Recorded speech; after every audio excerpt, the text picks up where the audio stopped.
है भौजी सुना वही अपन कहानियाँ है।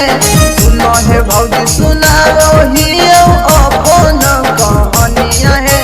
लेके भागल दिलावा सिलावा छोटा की तोर बहिनिया है। लेके भागल दिलावा सिलावा छोटा की तोर बहिनिया है। सुनो है भौजी सुना वही अपन कहानियाँ है। सुनो है भौजी सुना वही अपन कहानियाँ है। लेके भागल दिलावा सिलावा छोटा की तोर बहिनिया है।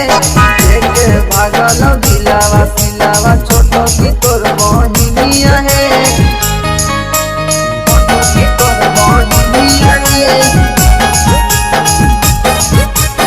लेके भागल दिलावा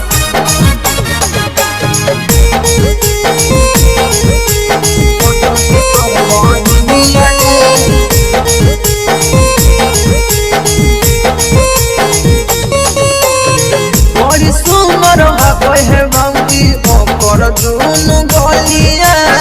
बोलिया से मिलो कई मीठी मीठी बोलिया।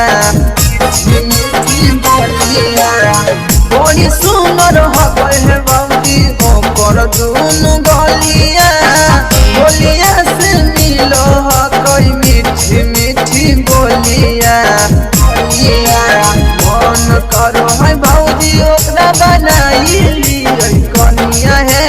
मन करो है भौजी ओकरा बनाई कनिया है।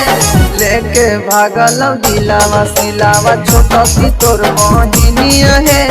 लेके भागल दिलावा सिलावा छोटा की तोर बहिनिया है। तोर बहिनिया है।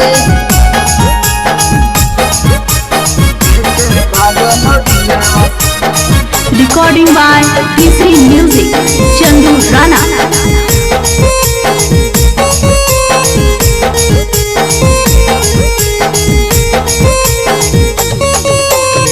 दिलवा के बात है भौजी तोरा से कोई से कहता है। दिलवा के बिना है भौजी पर कसावा कोई से रहता है। कोई से रहता है। दिलवा के बात है भौजी तोरा से कोई से कहता है। दिलवा के बिना है भौजी पर कसावा कोई से रहता है। भौजी पिलावल ओकर कोनिया है। भौजी पिलावल ओकर कोनिया है।